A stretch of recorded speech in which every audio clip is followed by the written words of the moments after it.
Bismillah, alhamdulillah, wa salatu wa salam ala rasulillah, wa ala alihi wa sahbihi wa man walah. Salam alaikum wa rahmatullahi wa barakatuh. Nous sommes le 19 Ramadan et donc comme d'habitude nous allons évoquer les événements historiques qui se sont produits ce jour-là, comme donc nous avons commencé avec cette série depuis le début de Ramadan, donc qui évoque les principaux événements qui se sont produits pendant le mois de Ramadan, pour dire que le mois de Ramadan c'est un mois de réalisation, un mois de réforme. Alors, le 19 Ramadan, nous allons donc évoquer particulièrement deux événements historiques. Le premier, donc, qui s'est produit le 19 Ramadan, en l'an 1410 de l'Hégire, qui correspond au 15 avril 1990. Donc, c'est la mort du grand savant Hassanin, Mohammed Hassanin Makhlouf, donc, qui était le mufti d'Égypte, l'un des plus grands savants de son époque, l'une des plus grandes références dans le monde de fiqh, et il était également connu pour ses positions courageuses. Deuxième événement, toujours donc un 19 Ramadan, et c'était en l'an 1375 de l'Hégire, qui correspond au 30 avril 1956. Alors, juste après l'indépendance de la Tunisie, donc le président de l'époque, donc Bourguiba, il promulgue une loi qui va séparer Zaytouna donc en deux, c'est-à-dire il va séparer l'enseignement supérieur de l'enseignement secondaire de Zaytouna pour affaiblir Zaytouna. Et donc, il va faire en sorte que Zaytouna devienne une faculté ordinaire comme les autres, donc une université avec 5 facultés.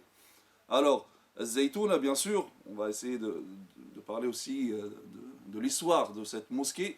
Zaytouna, donc, qui a été construite en l'an 79 de l'Hégire, donc très très tôt, par Hassan ibn Nu'man, rahimahullah, sachant que la première mosquée donc, du Maghreb, c'est la mosquée de Qayrawan, construite par Uqba ibn Nafi', rahimahullah, c'était en l'an 51 de l'Hégire.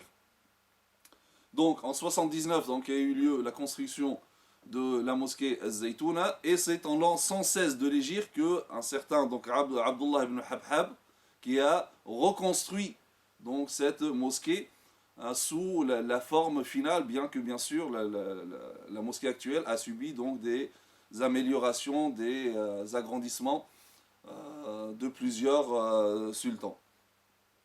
Alors, dès la construction donc de cette mosquée, et particulièrement pendant l'état des Hafsides, la mosquée de Zaytouna devient la référence religieuse, donc non seulement de la Tunisie, mais du Maghreb, et donc de l'Occident musulman. Et les biens, alors qu'avant c'était Masjid al-Qayrawan, mais après, avec les Hafsides, donc ça vient la mosquée Zaytouna qui devient la référence. Et donc depuis, il y a eu Al-Awqaf, donc il y a eu des legs, donc les gens offraient donc des commerces, des champs, pour subvenir aux besoins de la mosquée, mais également pour donner un salaire aux enseignants. Et c'est resté comme ça jusqu'à cette loi donc promulguée par Bourguiba. Alors ce qui s'est passé, bien sûr, c'était une décision politique, car la mosquée de Zaytouna, non seulement donc c'était une référence en matière de religion, mais elle avait aussi un poids au niveau politique et au niveau de la société. Et il faut savoir également que beaucoup de chouyour de Zaytouna ont fait un travail énorme, même dans la politique, comme Abdelaziz al-Tha'albi, rahimallah, Cheikh Abdelaziz al-Tha'albi, donc savant de Zaytouna, qui avait fondé un parti politique.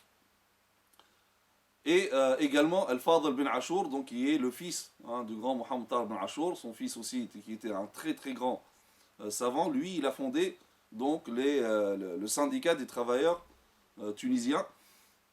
Et d'ailleurs, il avait organisé un congrès qu'on a appelé Mu'tamar Laylat al-Qadr, le congrès de la nuit du destin, auquel donc a participé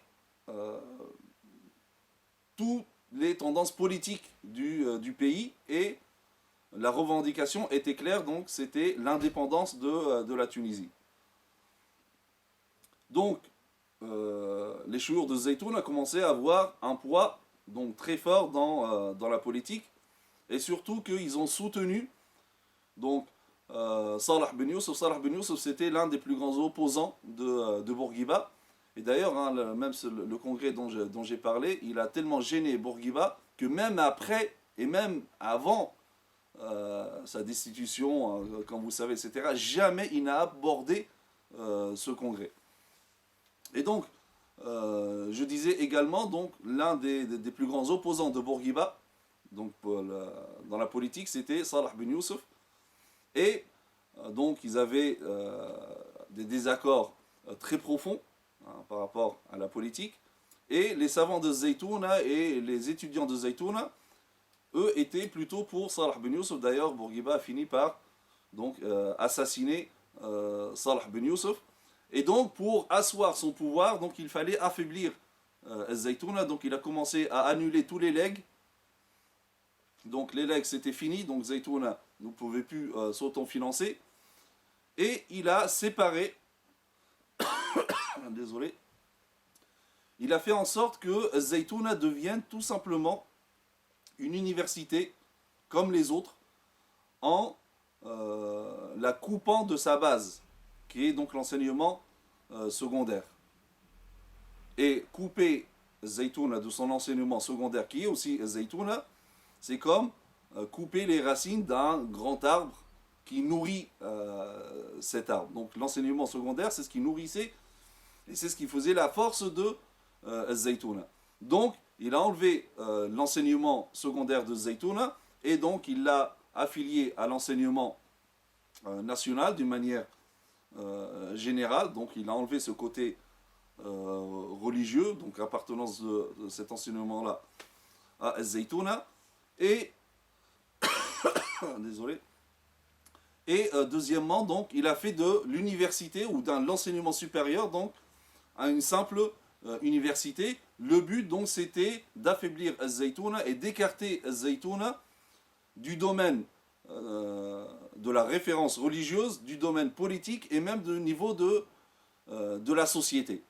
Et donc, c'est voilà pourquoi, donc, Bourguiba, l'une des premières choses qu'il a faites après son investiture en tant que président de la Tunisie, juste après l'indépendance, donc, il s'est attaqué à cette institution de Zaytouna et de ce qu'elle représentait.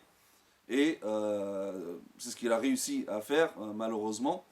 Et beaucoup de problèmes, ce qui se passe après, notamment la révolution de la Tunisie, est à cause de cela, car la Tunisie s'est retrouvée sans référence vraiment religieuse. Et c'est même lui, après, donc, qui a pris même cette fonction, hein, de référence religieuse. C'est lui. Il avait fait un prêche de Jumu'ah à la mosquée de Kérouan. Il faisait des fatwas par rapport à Ramadan, par rapport aussi au hijab, etc. Donc, cette séparation, ou bien cet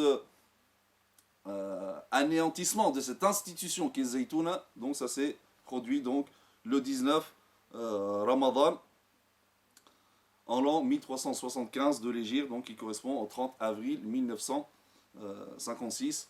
وسبحانك اللهم بحمدك نشهد أن لا إله إلا أنت نستغفرك ونتوب إليك وصلى اللهم على سيدنا محمد وعلى آله وصحبه وسلم تسليما. السلام عليكم ورحمة الله وبركاته.